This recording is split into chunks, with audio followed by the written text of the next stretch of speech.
नमस्कार दोस्तों, आपका स्वागत है अपने चैनल लेट्स लर्न जूलॉजी पे।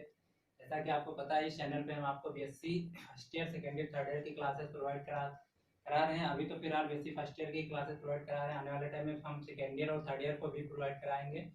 तो हम इस चैनल पे आपको हम बीएससी फर्स्ट ईयर के लेक्चर पढ़ा रहे थे। तो हमने स्टार्ट किया था फाइलम इकाइनोडर्मेटा। फाइलम इकाइनोडर्मेटा के हमने जनरल फीचर्स पढ़ लिए हैं। जनरल फीचर्स पढ़ने के बाद हमने उसमें स्टार्ट कर दिया था स्टारफिश। स्टारफिश के स्टारफिश की अगर हम बात करें तो स्टारफिश में हमने कुछ चीज़ें पढ़ रखी हैं आपको इससे पहले वाले लेक्चर में। इससे पहले जो हमने हमारे वीडियो इस चैनल पे आए हैं उसमें आप लोगों ने देखा होगा कि उसमें जो है सबसे पहले इसमें हमने पढ़ रखा है हैबिटेट, और उसके बाद उसकी हमने पढ़ी मार्फोलॉजी। ठीक है, मार्फोलॉजी की अगर हम बात करें तो मार्फोलॉजी में कुछ चीज़ें हमने अभी पढ़ाई है और कुछ चीज़ें अभी बाकी हैं। तो उसमें उसमें मार्फोलॉजी में हम क्या क्या पढ़ते हैं, अगर हम बात करें तो मार्फोलॉजी में सबसे पहले हम पढ़ते हैं उसका शेप और साइज जो होता है। कोई भी एनिमल होगा उसका शेप और साइज पढ़ेंगे, और शेप साइज पढ़ने के बाद वो हैबिटेट मतलब रहता कहाँ है उसके बारे में जानेंगे। सबसे पहले अगर हम बात करें यहाँ पे तो जो हैबिटेट तो उससे पहले भी जान लेते हैं, लेकिन मार्फोलॉजी की बात करें तो उसमें बाहर से जो दिखाई देता है, बाहर से एनिमल कैसा दिखता है, तो उसके बारे में ये सारी चीजें जो पढ़ते हैं मार्फोलॉजी में आती है। ठीक, तो हमने उसमें पढ़ रखा है शेप एंड साइज को पढ़ लिया है। शेप साइज पढ़ने के बाद हमने पढ़ा था बॉडी का कलर। बॉडी के कलर पढ़ा था। बॉडी के कलर पढ़ने के बाद हमने तो उस लेक्चर में बताया था, पिछले वाले लेक्चर में हमने आपको बताया था इसमें इसकी बॉडी में दो सरफेस होती है। दो सरफेस कौन कौन सी होती है? एक सरफेस होती है कौन सी? Oral surface. और दूसरी सरफेस कौन सी होती है? Aboral surface. ठीक है, तो आज हम थोड़ा डिटेल में जानेंगे कि ओरल सरफेस और एबोरल सरफेस क्या होता है। सबसे पहले तो यही हम आपको बताने की कोशिश कर रहे हैं यहाँ पे कि ओरल सरफेस क्या होती है और एबोरल सरफेस क्या होती है। तो ओरल और एबोरल में सबसे पहले डिफरेंस हम जान लेंगे यहाँ पे कि अगर हम एग्जांपल ले रहे हैं अपने हाथ के थ्रू समझाने की कोशिश कर रहे हैं। अगर आपको यहाँ पे हाथ हमारा दिखाई दे रहा होगा, अगर बाहर वाला जो ये सरफेस हमारा क्या होगा, ये होगा एबोरल सरफेस। ठीक है, और ये निचला वाला जो सरफेस है ये क्या कहलाता है? आपका ओरल सरफेस। तो स्टारफिश के केस में अगर हम बात करें तो स्टारफिश का जो बाहरी वाला हिस्सा दिखाई देता है वो क्या होता है? एबोरल सरफेस होता है। ठीक है, और जो निचला हिस्सा होता है उसे क्या कहते हैं? Oral surface. तो जो चीजें हमें बाहर से दिखाई देती है वो सारी चीजें हम पढ़ते हैं किसमें? मार्फोलॉजी में। ठीक है, तो मार्फोलॉजी में जो चीजें हमें बाहर से दिखाई देती है उनको हम पढ़ते हैं। तो आइए हम आज चलते हैं यहाँ पे ओरल सरफेस पे। ओरल सरफेस में हमें क्या क्या पढ़ना है वो सारी चीजें अभी हम यहाँ पे आपको दिखाई दे रही हैं। सारी चीजों को हम एकदम अच्छे से डिटेल में समझाएंगे कि कहाँ पे पाए जाते हैं, क्या वर्क होता है इनका। ठीक है, तो आइए चलते हैं यहाँ पे ओरल सरफेस की अगर हम बात कर लेते हैं यहाँ पे। तो ओरल सरफेस में देखिए आपकी थर्ड हेडिंग है यहाँ पे।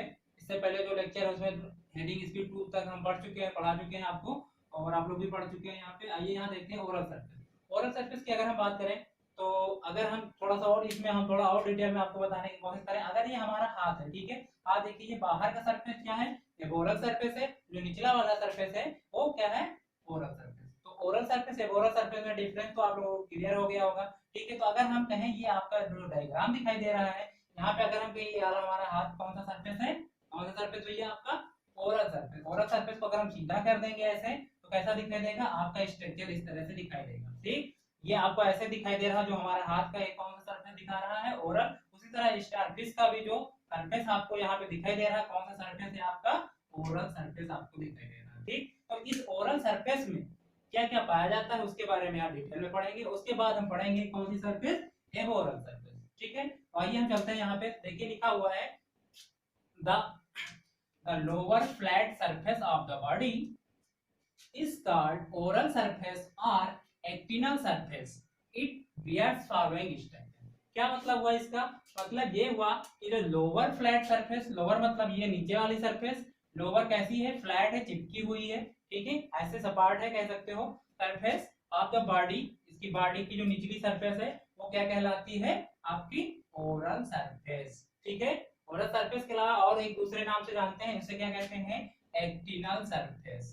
तो आपको अगर क्वेश्चन आता है कि ओरल सरफेस और एबोरल सरफेस में क्या डिफरेंस है तो आप बता पाएंगे अच्छे से। ठीक है, और उसको दूसरे नाम से भी जानते हैं, किस नाम से? एक्टिनल सरफेस के नाम से भी जानते हैं। ठीक है, ये आपको समझ में आ गया होगा। आगे देखिए लिखा हुआ इट बियर्स फॉलोइंग स्ट्रक्चर। ठीक है, इस इट बियर्स फॉलोइंग स्ट्रक्चर का क्या मतलब? इस जो ओरल सरफेस है यहाँ पे बहुत सारे स्ट्रक्चर आपको देखने को मिलेंगे स्टारफिश में। ठीक है, आइए चलते हैं, हम देखते हैं कौन कौन से स्ट्रक्चर आपको यहाँ पे देखने को मिलेंगे। तो सबसे पहले अगर बात करें, आपको इस जो ओरल सरफेस है यहाँ पे आपको देखने को मिलेगा क्या, माउथ। ठीक है, क्या भैया देखने को मिलेगा, माउथ देखने को मिलेगा। उसके बाद दूसरा जो आपको, जो दूसरा पार्ट आपको देखने को मिलेगा इसमें क्या है, एम्बुलेक्ट्रल ग्रूव्स।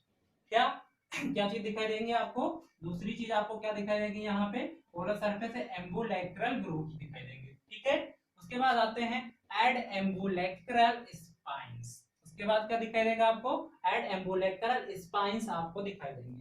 और उसके बाद नेक्स्ट आपको यहाँ पे क्या देखने को मिलेगा, नेक्स्ट आपको यहाँ पे क्या देखने को मिलेगा, आपको ट्यूब फीट। ठीक है, तो ट्यूब फीट आपको कहाँ पे मिलेगी, ओरल सरफेस पे। उसके बाद देखिए आईज एंड टेंटिकल्स। ठीक है, आईज एंड टेंटिकल्स ये सारी चीजें आपको कहाँ पे देखने को मिलेंगी भैया, ओरल सरफेस पे। ठीक है, तो आइए थोड़ा सा इनको डिटेल में बात कर लेते हैं, इसको हम आपको समझा देते हैं कहाँ पे कौन से पार्ट्स पाए जाते हैं इसके। ठीक है, तो सबसे पहले अगर हम बात करना चाहते हैं यहाँ पे इसकी माउथ की, तो देखिए ये डायग्राम आपको दिखाई दे रहा होगा। ये जो स्ट्रक्चर आपको देखिए ध्यान से, यहाँ पे जहाँ पे हम मार्कर लेकर जा रहे हैं, यहाँ पे देखिए अच्छे से, ये आपका स्ट्रक्चर रिंग जैसा बना हुआ है। ठीक है, इसको हम क्या कहते हैं, पेरिस्टोम। क्या कहते हैं, पेरिस्टोम। ये कैसा स्ट्रक्चर बनाता है, पेंटागोनल अपर्चर। ठीक है, ऐसा पेंटागोनल अपर्चर। ठीक है, दिखाई दे रहा होगा आपको बोर्ड पे यहाँ पे, तो ये रिंग जैसा स्ट्रक्चर दिखाई दे रहा है, ये कैसा है, पेंटागोनल स्ट्रक्चर है। और यहाँ पे ये जो रिंग होती है ये क्या होती है, पेरिस्टोम। ठीक, यहाँ तक समझ में आ गया हो। और देखिए यहाँ पे पेरिस्टोम से देखिए ऐसे ये बहुत सारे स्पाइंस निकले हैं। ठीक है, समझ में आ रहा होगा, ये स्पाइंस इसका, ये जो पूरी डिस्क है, डिस्क को क्या करते हैं, चारों तरफ से बाहर से घेरे हुए रहते हैं। ठीक है, बाहर से घेरे रहते तो बीच में एक होल सा स्ट्रक्चर दिखाई देता है, उसे हम क्या कहते हैं, माउथ कहते हैं। ठीक, और माउथ के अलावा इसका दूसरा नाम अभी अभी हमने बताया था, क्या कहते हैं, एक्टिनोसोम। ठीक, तो ये अगर माउथ की बात करें, माउथ कहाँ पे पाया जाता है, इस सरफेस पे, ओरल सरफेस पे। माउथ को कौन कवर रखता है, बहुत सारे स्पाइंस कवर रखते हैं।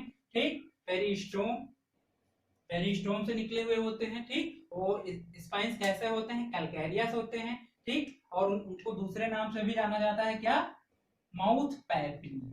इस नाम से जाना जाता है। ये जो स्पाइंस है ये आपके क्या कहलाते हैं, माउथ पैपली। क्यों, क्योंकि ये पूरा माउथ बनाते हैं और ये पूरे होल डिस्क को घेर कर रखते हैं। तो ये यहाँ पे आपका बनता है माउथ, किसके द्वारा, माउथ पैपली के द्वारा। ठीक, माउथ पैपली के द्वारा इसका माउथ बन जाता है। ये माउथ कहाँ पे पाया जाता है, कोई पूछे तो क्या बताओगे आप, ओरल सरफेस पे माउथ पाया जाता है। ठीक है, तो आपको, हमें लगता है कि माउथ सभी को क्लियर हो गया होगा। ये इतना होल सा स्ट्रक्चर आप देखिए, बीच का सेंट्रल डिस्क, इसके चारों तरफ टेंटिकल्स हैं और टेंटिकल्स चारों तरफ कवर रखते हैं। और ये होल स्ट्रक्चर जो आपका क्या कहलाता है, माउथ या फिर एक्टिनोसोम। ठीक, माउथ आपको क्लियर हो गया होगा। हमें लगता है सभी को एक बार अच्छे से देख लेंगे वीडियो को, तो माउथ के बारे में आपको अच्छे से समझ में आ जाएगा। ठीक है, आइए चलते हैं नेक्स्ट, आपका जो हेडिंग यहाँ पे लिखी है, एम्बुलेक्रल ग्रुप। एम्बुलेक्रल ग्रुप्स क्या होता है, ग्रुप तो होते हैं गड्ढे, क्या करते हो, एम्बुलेक्रल ग्रुप्स। एम्बुलेक्रल ग्रुप एक नाम दिया गया है। देखिए यहाँ पे कैसा है, जो एम्बुलेक्रल ग्रुप्स होते हैं क्या, सबसे पहले फिगर के थ्रू हम जानने की कोशिश करेंगे। यहाँ पे देखिए आपको ये दिखाई दे रहा होगा, ऐसे देखिए, ये आपको यहाँ पे एक लाइन से दिखाई दे रहा है, डबल लाइन, और ऐसे। ठीक है, तो ये जो है, देखिए पेरिस्टोम की जो रिंग है, यहाँ की साइड से प्रत्येक आर्म में, ठीक है, ईच आर्म। ठीक, तो अगर हिंदी में बात करें कि, तो जो स्टार फिश की प्रत्येक भुजा है, प्रत्येक भुजा से एक ये ग्रुप जैसा स्ट्रक्चर बनता है। कहाँ से निकलता है ये ग्रुप बनना, कहाँ से शुरू होता है, पेरिस्टोम से। ठीक है, पेरिस्टोम से बनता है और कहाँ तक जाता है ये ग्रुप, ग्रुप मतलब गड्ढा है, गड्ढा होता है, या फिर यहाँ पे कह सकते हो कैनाल टाइप होता है यहाँ पे। तो ये यहाँ कहाँ तक जाता है, एंड तक जाता है। कहाँ तक जाता है भैया, ये जो आर्म होती है उसकी एंड तक आता है। प्रत्येक जो आर्म है स्टारफिश की, वहां तक ये ग्रुप जाता है। उस ग्रुप को हम किस नाम से जानते हैं, एम्बुलेक्ट्रल ग्रुप। थोड़ा सा हम और आपको यहाँ पे समझाने की कोशिश करते हैं एम्बुलेक्ट्रल ग्रुप को। अगर हम यहाँ पे थोड़ा सा यहाँ पे रख कर देते हैं, देखिए यहाँ पे हम थोड़ा समझाने की कोशिश करते हैं एम्बुलेक्ट्रल ग्रुप को।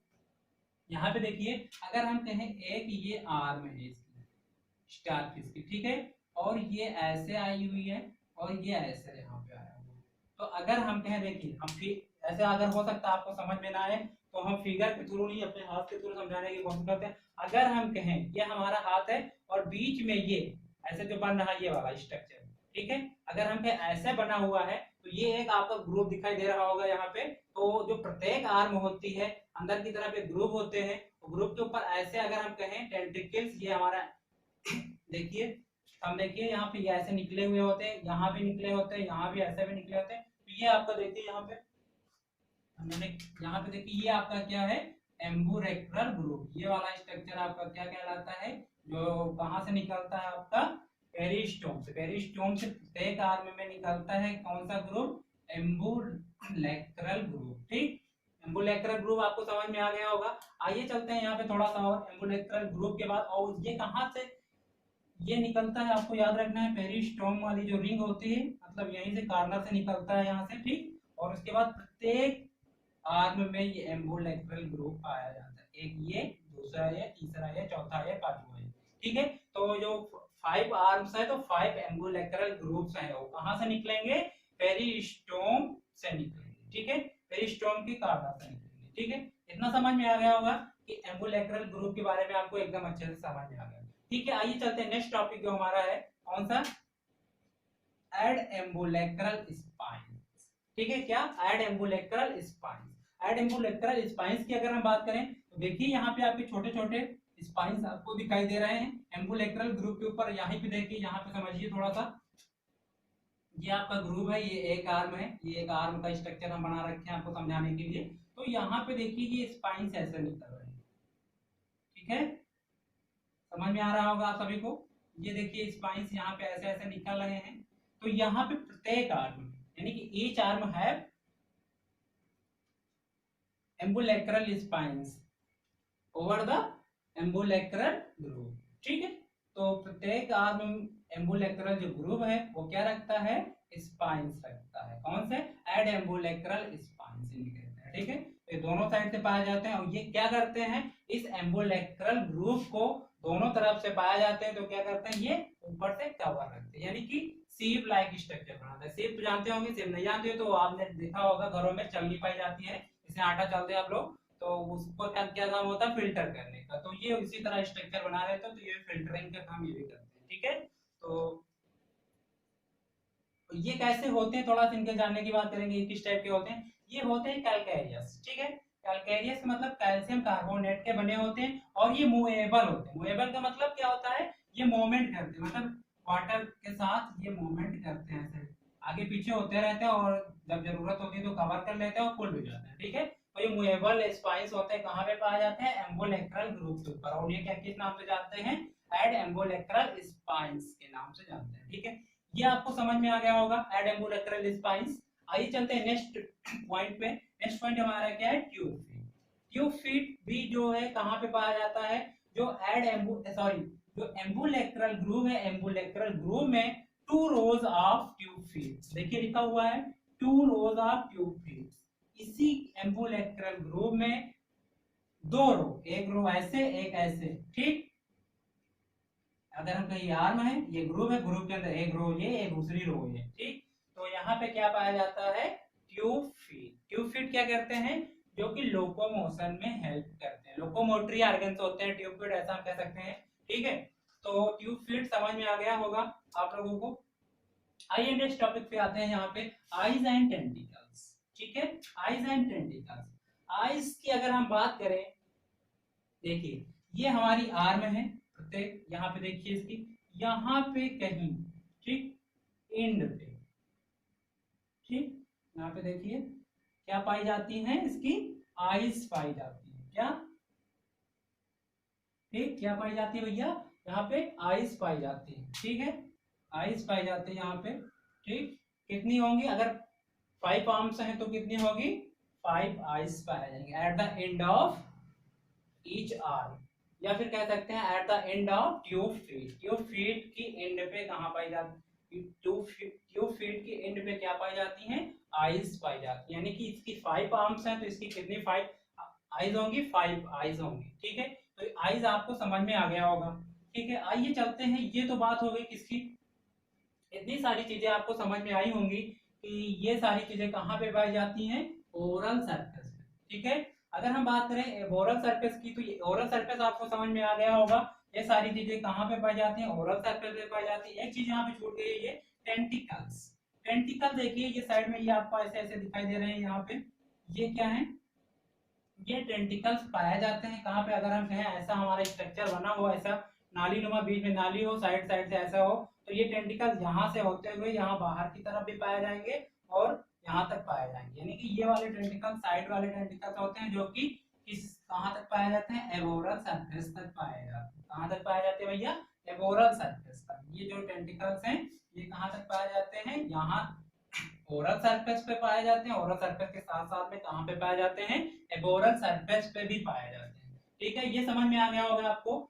ओरल सरफेस के बारे में डिटेल से हमने समझा दिया। इतना समझ लेंगे, इतने सारे बहुत सारे क्वेश्चन आपको अगर जो भी आएंगे यहाँ से आपके कवर हो जाएंगे। ठीक है, आइए चलते हैं एबोरल सरफेस पे।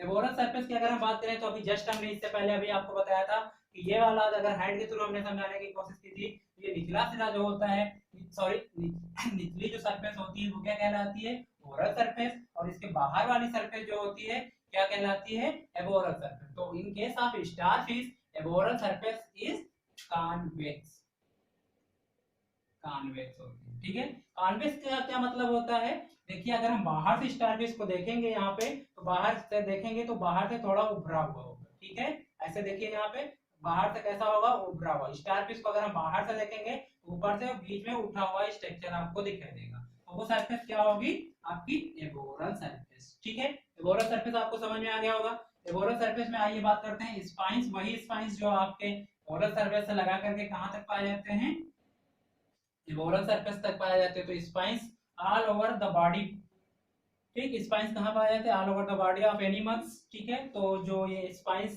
पूरी बॉडी पे पाए जाते हैं। कैसे पाए जाते हैं, स्कैटर्ड मैनर में। स्कैटर्ड मतलब बिखरे हुए, कोई उनका सीक्वेंस नहीं है कि किस सीक्वेंस में, कहीं भी पाए जा सकते हैं। ठीक है, उनका कोई सीक्वेंस है नहीं, लेकिन पाए जाते हैं कितने, पूरी पूरी बॉडी पे, इसकी किस सरफेस पे, एबोरल सरफेस पे। ठीक है, क्लियर हो रहा होगा। आइए चलते हैं और हाँ थोड़ा सा इनके बारे में और जानने की हम कोशिश कर रहे हैं यहाँ पे। देखिए जो स्पाइंस होते हैं इनका नेचर कैसा होता है, कैल्केरियस होता है, यानी कि कैल्शियम कार्बोनेट के ये भी बने होते हैं सॉरी कैल्शियम कार्बोनेट के बने होते हैं। ठीक, तो स्पाइंस कहाँ पे पाया जाता है, all over body surface of the animal, यानी कि पूरी बॉडी पे पाया जाएंगे एनिमल की। तो स्पाइंस के बारे में आपको क्लियर हो गया होगा। आइए चलते हैं नेक्स्ट पर, डर्मल ब्रांचियल सॉरी डर्मल ब्रांची। ठीक, और उसका दूसरा नाम क्या है, गिल्स और पैपुला। क्या मतलब हुआ, जो इसकी जो oral surface sorry aboral surface है, एबोरल सरफेस पे बहुत सारी ब्रांची पाई जाती हैं। ठीक है, ब्रांची मतलब एक ऐसा स्ट्रक्चर होता है, देखिए ऐसा स्ट्रक्चर होता है, और यहाँ पे स्पाइंस होते हैं, इस तरह के स्ट्रक्चर होता है, तो ये ब्रांची कहलाता है, या फिर गिल्स कहते हैं, या पैपुला भी कहते हैं, ये तीन नाम से जाना जाता है। तो ये जो पाया जाता है इसका मेन काम क्या होता है, इसका मेन काम ये होता है रेस्पायरेशन में हेल्प करता है, यानी कि छोटे छोटे स्पोर्ट्स लाइक स्ट्रक्चर होता है। थोड़ा सा हम बना के स्ट्रक्चर आपको दिखाने की कोशिश करते हैं यहाँ पे। ठीक है, आइए देखते हैं यहाँ पे, थोड़ा सा हम इसको रफ किए देते हैं। आइए देखते हैं यहाँ पे थोड़ा सा,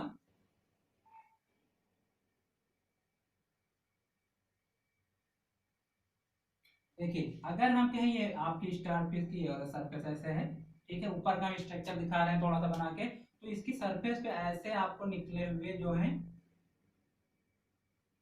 देखने को मिलेंगे, क्या कहलाएंगे, डर्मल ब्रांची, या फिर डर्मल गिल, या फिर डर्मल पैपुला। ठीक है, इनका मेन वर्ग क्या होता है, इनका मेन वर्ग क्या होता है, ये हॉलो स्ट्रक्चर होते हैं। मेन वर्ग इनका रेस्पायरेशन, यानी कि रेस्पायरेशन कैसे करते हैं, वाटर में जो डिजॉल्व ऑक्सीजन होती है उसको क्या करते हैं, ये टेकअप करते हैं और CO2 को रिलीज कर देते हैं। ठीक है, तो इनका जो हेल्प करते हैं, ये मेनली किस में हेल्प करते हैं, रेस्पायरेशन में। तो डर्मल ब्रांची पाई जाती है कहाँ पे, किस सरफेस पे, एबोरल सरफेस पे। ठीक है, किसके बीच में, स्पाइंस के बीच में। ठीक है, समझ में आ गया होगा। ये भी किस मैनर में, स्कैटर्ड मैनर में भी पाई जाती है। आइए चलते हैं नेक्स्ट पॉइंट। नेक्स्ट पॉइंट आपको जो दिखाई दे रहा होगा क्या है, एनस। अगर हम एनस की बात करें तो एनस आपका कहाँ पे पाया जाता है, इस सरफेस पे, एबोरल सरफेस पे। एनस कहाँ पे पाया जाता है भैया, एबोरल सरफेस पे। देखिए ये एबोरल सरफेस है, यहाँ कहीं सेंट्रल रीजन में पाया जाता है, याद रखिएगा। अगर हम कहीं स्टारफिश ऐसे हमने बनाई है, तो यहाँ ये पूरा डिस्क ये सेंट्रल रीजन होगा, तो यहाँ कहीं जो है इसका एनस पाया जाता है। कोई कोई ऐसा एनिमल है जिसमें आपको एनस इतनी आसानी से देखने को भी नहीं मिलेगा, ठीक है, यानी कि पाया जाता है फिर भी, लेकिन इनको इनको ढूंढना बहुत आसान नहीं होता, ऐसा कह सकते हैं। या फिर कुछ में नहीं भी पाया जाता है, ना के बराबर बहुत छोटा सा डेवलप होता है, ठीक है। आगे चलते हैं। अगर नेक्स्ट पॉइंट अगर हम बात करें, क्या है, मैड्रीपोराई, ठीक। मैड्रीपोराइट की अगर हम बात करें तो देखिए यहाँ मैड्रीपोराइट क्या होता है, मैड्रीपोराइट भी एक ऑर्गेन्स है जो कहाँ पाया जाता है, एबोरल सरफेस पे। कहाँ पे भैया, एबोरल सरफेस पे। कहाँ पे पाया जाता है, एबोरल सरफेस पे, ठीक। एबोरल सरफेस पे पाया जाता है।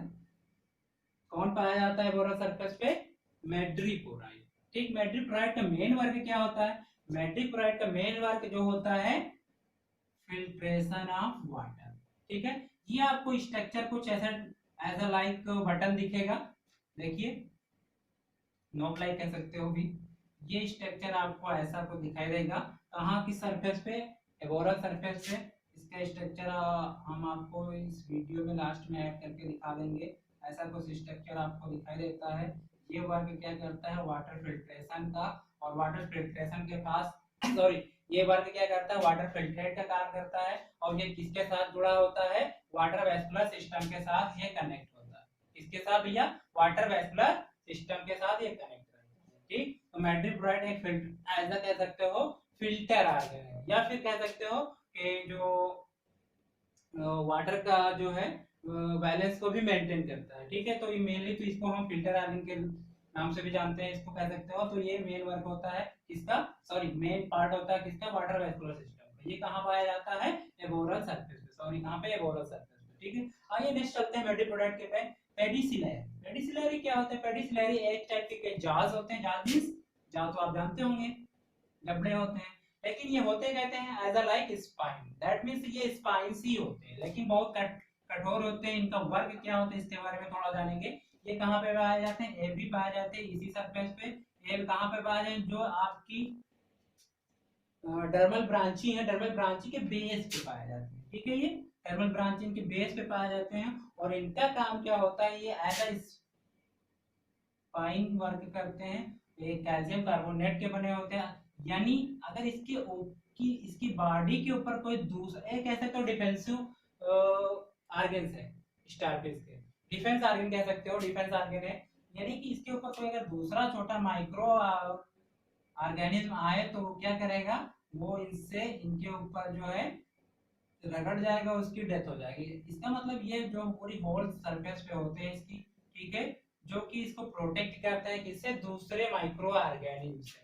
क्यों, क्योंकि इसकी जो होल बॉडी होती है उसी के ऊपर सारे ऑर्गन्स आ जाते हैं। अगर वो आएंगे इसकी बॉडी पे चिपक जाएंगे तो इसकी जो बॉडी होगी उसको, उसकी बॉडी जो होगी, उसकी बॉडी की जो प्रोसेस होंगी वो क्या होंगी, डिस्टर्ब हो जाएंगी। तो उसको मेंटेन करने के लिए जो एनिमल में स्पेशल स्ट्रक्चर पाया जाता है पेडिसिलरी। पेडिसिलरी एज अ टाइप ऑफ जास कह सकते हो, ठीक है, जो कैल्शियम कार्बोनेट के बने होते हैं, ठीक है। ये सारी चीजें आपको हमें लगता है समझ में आ गई होंगी, ठीक है। अगर एक बार में समझ में नहीं आती है तो दोबारा आइए, वीडियो देखिए एक बार अच्छे से, और ये आपको सब कुछ समझ में आ जाएगा, ठीक है। तो ये हम आज पढ़ रहे थे क्या, इसकी मार्फोलॉजी। तो मार्फोलॉजी हमारा यहाँ से आज का ये टॉपिक फिनिश होता है। इसके बाद अलग अलग टॉपिक हम आपको अलग अलग लेक्चर में प्रोवाइड कराएंगे। इसके बाद हम पढ़ाएंगे water vascular system. Water vascular system के बाद जितने भी सिस्टम इसकी बॉडी में पाए जाते हैं उनको हम अलग अलग सेपरेट वीडियो में लेकर आएंगे। कोशिश ये करिए कि इनको एक बार अच्छे से समझिए, क्योंकि यहाँ से बहुत सारे क्वेश्चन आपको पेपर में मिलने वाले हैं, ठीक है। तो इनको अच्छे से पढ़िए और वीडियो को 2-3 बार देखिए, जिससे कि आपको लिखना उठना ना पड़े और अच्छे से याद हो जाए। और ये आपका अपना चैनल पता ही है सभी को, जिन लोगों को नहीं पता उनको बता दीजिए, अपने दोस्तों को शेयर कर दीजिए, जिससे कि उनका भी फायदा हो और आपका तो फायदा हो। लेकिन हमने देखा कि आप लोग 1 मिनट से ज्यादा देखते ही नहीं है। क्यों क्यों नहीं देखते भाई, आप लोग देखिए, नहीं देखेंगे नहीं तो आपका जो पेपर होने वाला तो कैसे हो पाएगा।